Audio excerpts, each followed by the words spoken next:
তো বিএনপির তো একটা ন্যূনতম কৃতজ্ঞতা থাকা উচিত ছিল। তাহলে এই দলটি যখন এই গণ-অভ্যুত্থান হওয়ার পরে এই দলকে কি আমরা বলিনি যে আসলে আমরা একটা জাতীয় সরকার গঠন করি? বলা হয়েছে, তো বিএনপি কেন করেনি? এখানে তো আসলে সংস্কার নিয়ে আমরা এক ধরনের বাইনারির মধ্যে পড়ে গেছে। আমরা শুনছি যে এরকম বিএনপি সংস্কার চায় না, এরকমটাও শুনছি। তার পেছনের কারণ হচ্ছে বিএনপি যেহেতু পিআরে আগ্রহী না, সেটি একটি বিষয়, এবং বিএনপি যেহেতু সাংবিধানিক যে কাউন্সিলটা করার কথা ছিল সেই জায়গাটায় গুরুত্বপূর্ণ সাংবিধানিক পদগুলোতে নিয়োগের জন্য, সেই জায়গাতেও তাদের ডিফারেন্ট অপিনিয়ন আছে। এটা হচ্ছে মোটা দাগে কয়েকটি কারণের মধ্যে আমি উল্লেখ করলাম। কিন্তু আমরা যদি রাষ্ট্র গঠনের কথা যেটা বলছি, আমাদের পাশের দেশ নেপালের দিকে তাকিয়ে যদি দেখি, আমরা সেই নেপাল নিয়ে অনেক উচ্ছ্বসিত হতে দেখেছি, অনেক বুদ্ধিজীবীকে অনেকে অনেক কথা বলেছেন, আপনিও বলেছেন একটা সময়। এখন এই নেপালের কিন্তু এই ফর্মগুলো আমরা এখানে প্রস্তাবিত হতে দেখলাম, যেমন আপনার সাংবিধানিক কাউন্সিল যদি বলি, পিআর যদি বলি, বিশাল পরিবর্তন নেপালে হয়ে গেছে। 2015 যে কনস্টিটিউশন হলো, কিন্তু আজকে ওখানে নতুন রাষ্ট্র বিনির্মাণ হলো, কিন্তু কি পেলাম আমরা?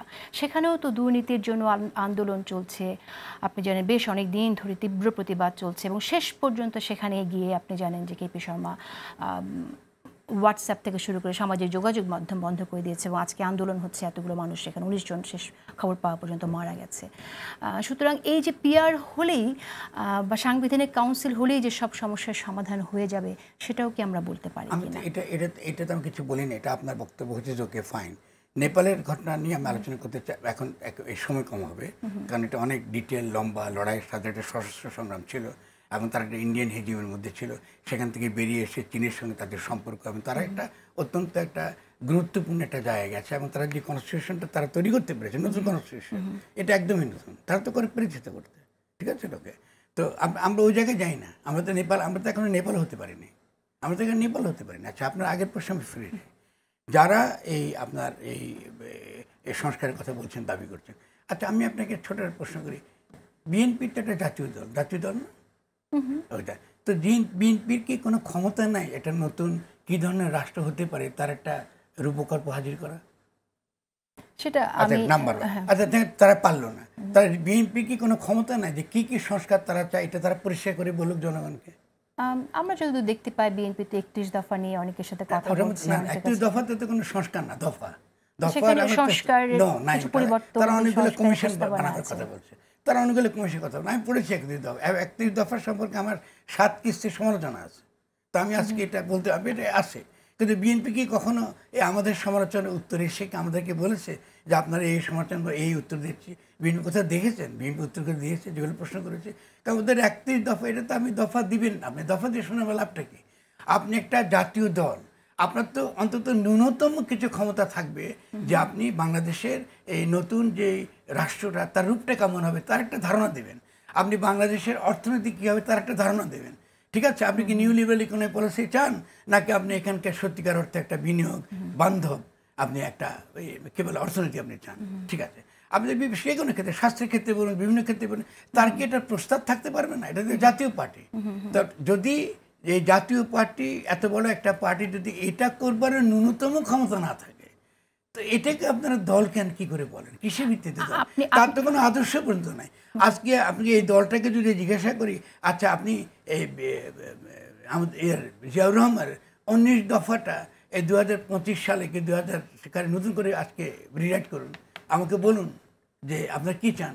তাও তো বিএনপির, আপনি বলুন কোথায় আছে বিএনপির? তাহলে বিএনপি বলতেছে এই রাষ্ট্র যা আছে তাই থাকবে, আমাদেরকে নির্বাচন তো আমরা ক্ষমতাকে ঠিক করবো কি হবে না। তো ক্ষমতা আগে বলো না তুমি কি করবে, তুমি ক্ষমতা যাবার আগে বলতে পারো না তুমি কি করবে? এখন যে কথাগুলো বলছে সেক্ষেত্রে কি আপনার কাছে মনে হয় যথেষ্ট না?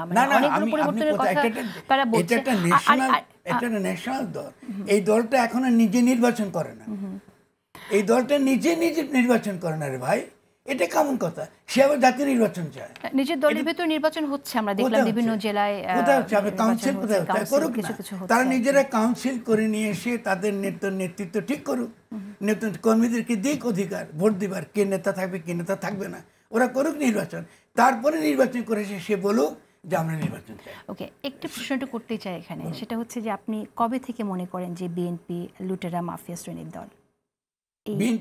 বিএনপি না, এটা তো বিএনপির আকারে না, এটা তো লুটেরা মাফিয়া শ্রেণীর ইডিওলজি সমাজে সবসময় ছিল। বিএনপি আপনি কি মনে করেন জিয়াউর রহমানের বিএনপি সেই বিএনপির কথা বলছি আমরা এখনো? জিয়াউর রহমান কী বলেছিলেন? জিয়াউর রহমান এসেছিলেন সেনাবাহিনী এবং জনগণের মৈত্রীর ভিত্তিতে। এটা 7ই নভেম্বরের বিপ্লবের মধ্যে দিতে এসেছে। আসার পরে তিনি বাংলাদেশের সমস্ত বিভিন্ন শক্তিকে একত্র করে একটা স্থিতিশীল একটা রাষ্ট্র তিনি গড়বার চেষ্টা করেছেন। সেখানে চিন্তার অভাব ছিল, অনেক কিছু হতে পারে, আমরাও তখন এত চিন্তা করতে পারতাম না সেই সময়। তার সময় তো আমরা দেখেছি বাংলাদেশ একটা নতুন একটা পর্যায়ে প্রবেশ করেছে।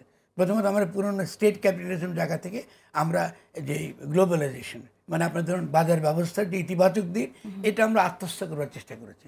পরবর্তী থেকে জিয়াউর রহমানের পরে তিনি যখন চলে গেলেন, তখন যে আমরা যখন দেখতাম যে ওয়ার্ল্ড ব্যাংকের নির্দেশে বাংলাদেশের ইকোনমিক পলিসি বদলানো শুরু হয়েছে, নিউ লিবারেল ইকোনমিক পলিসি চাপিয়ে দেওয়া হয়েছে, ধীরে ধীরে বাংলাদেশে আমরা ক্ষয়ের দিয়ে গেছি। তারপরে 1-11 হলো, 1-11 পরে আমরা আরও পেছনে দিয়ে গেছি। এরপরে তো আপনার এলো শেখ হাসিনার ফ্যাসিস্ট সরকার, তো আমরা তো অগ্রসর হতে পারিনি। তাহলে আমাদেরকে আমি এই প্রশ্নটা এই জন্য করলাম, কারণ আপনি তো একসময় বিএনপি চেয়ারপারসনের সাথে অনেক ঘনিষ্ঠভাবে কাজ করেছেন, অনেক পরামর্শ দিয়েছেন। সো তখন কি আপনি এই একইভাবেই চিন্তা করতেন কিনা, ট্রিট করতেন কিনা? নিশ্চয়ই বিএনপির শুনুন বেগম, আমি তো ইভেন জিয়াউর রহমানকে পরামর্শ দিয়েছি, ঠিক আছে না? আমি তো ফিরে এসেছি জিয়াউর রহমানের জন্য।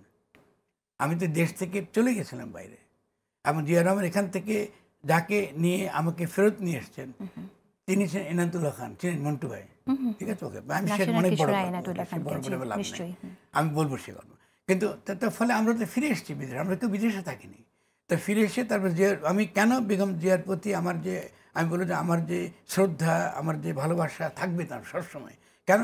কারণ আমি বাংলাদেশের রাজনৈতিক দলের মধ্যে, বিভিন্ন রাজনৈতিক দলের মধ্যে যার দেশের সিকিউরিটির প্রশ্নে, নিরাপত্তার প্রশ্নে যাকে আমি বিশ্বাস করি, বেগম জিয়া সিকিউরিটির প্রশ্নে তিনি, তার যে দৃঢ়তা, তার যে দূরদৃষ্টি, এটা বিএনপির কারোর মধ্যে নেই। ফলে আপনি যদি আজকে খালেদা জিয়া যদি সত্যিকার সক্রিয় থাকতেন, তাহলে আমার ভূমিকা ভিন্ন রকম হতো।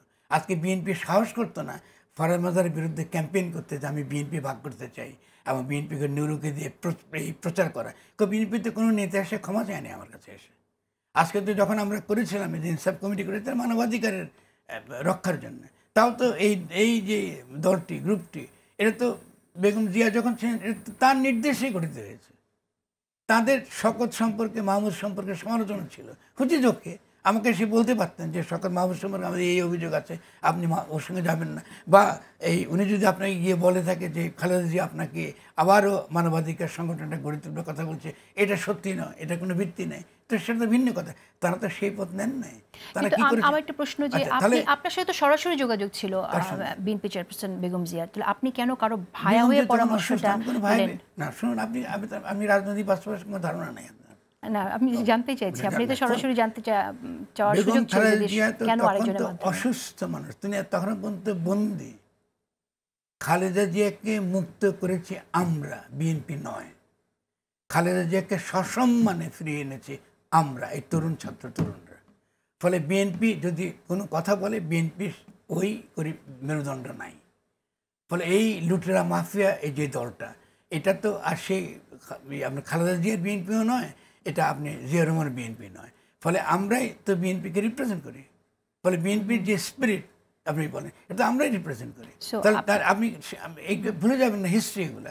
তাহলে এই যে ছাত্র তরুণরা এসে খালেদা জিয়াকে সসম্মানে মুক্তি দিয়েছে, আপনি দেখেছেন যে সেনাবাহিনীর যে কুচকাওয়াজে এই তরুণ ছেলেমেয়েরা কীভাবে তাকে ভালোবাসা, তাকে জানিয়েছে, তাকে শুভেচ্ছা জানিয়েছে।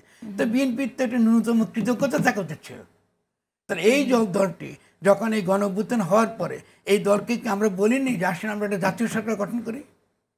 বলা হয়েছে। তো বিএনপি কেন করেনি? আপনি এগুলো বলে তো চলবে না। তাহলে আপনি এই বিএনপি এটা করেনি, শুধু তাই করেনি, বিএনপি প্রত্যেকটা পদে বাধা দিয়েছে। বিএনপি এসে সালাউদ্দিন এসে বোধ 3 মাসের মধ্যে আপনার নির্বাচন দিতে হবে, এটাকে ফাতরামি? এটা ফাতরামি পেয়েছে তারা। আমি 3 মাসের মধ্যে কী করি? এত বড় গণঅভ্যুত্থানের পরে আমাদের কত কিছুর কাজ করা আছে, সেখান থেকে তারা এসেই তো তারা বলতে পারতো যে ঠিক আছে আমরা এই যে আজকে যে গঠনতান্ত্রিক যে তর্কটা হচ্ছে, এটা তো বিএনপির নেতৃত্বে হতে পারত। এটার জন্য কি আবার আলাদা কমিশন করার দরকার ছিল নাকি? আমরা তো বলেছি আসুন আমরা রিকনসিলিয়েশন এবং রিকনস্ট্রাকশন করি, একটা কাউন্সিল করি। রিকনস্ট্রাকশন কাউন্সিলের মধ্যে বিএনপি থাকুক, জামাত থাকুক, সকলে থাকুক, এবং তারা মন্ত্রণালয়গুলো চলুক, আসলে আমরা মিলে দেশটাকে নতুন করে গঠন করি। তাহলে বিএনপি কেন সেই গঠনতান্ত্রিক প্রক্রিয়ার মধ্যে ঢুকলো না? আচ্ছা, ঢুকে না যেহেতু বিএনপির মধ্যে বিদেশি পরাশক্তি এখন কাজ করে, ফলে বিএনপির সঙ্গে এই বিএনপি আপনি বেগম খালেদা জিয়ার বিএনপি নয়। ফলে বিএনপিকে নির্বাচন করে আসতে হবে। বিএনপি নিজে আগে নির্বাচন করুক, তারপর আমাদের কিন্তু বয়ান বদলাবে।